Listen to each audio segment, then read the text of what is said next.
تبارك الذي نزل الفرقان على عبده ليكون للعالمين نذيرا۔ اسلامی تاریخ۔ حضرت عزیر علیہ السلام۔ حضرت عزیر علیہ السلام بنی اسرائیل کے نبی اور حضرت ہارون علیہ السلام کی نسل سے ہیں۔ اللہ تعالیٰ نے سورہ توبہ میں ان کا تذکرہ کیا ہے۔ وہ تورات کے حافظ اور بڑے عالم تھے۔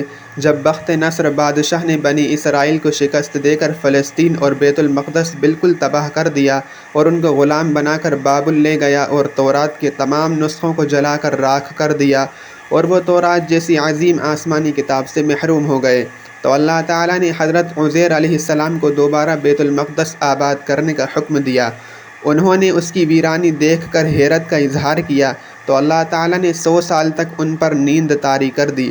جب 100 سال سونے کے بعد بیدار ہو کر دیکھا کہ بیت المقدس آباد ہو چکا ہے تو حضرت عزیر علیہ السلام نے پوری تورات سنائی اور اسے آخر تک لکھایا۔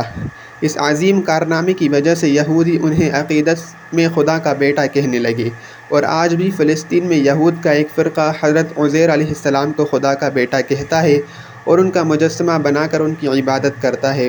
قرآن پاک میں اللہ تعالیٰ نے ان کے اس غلط عقیدے کی اصلاح فرمائی کہ وہ اللہ کے بندے اور اس کے سچے رسول ہیں۔ فلسطین کے دوبارہ آباد ہونے کے بعد 50 سال تک لوگوں کی اصلاح کرتے ہوئے تقریباً 485 سال قبل مسیح عراق کے گاؤں سائر آباد میں انتقال فرمایا۔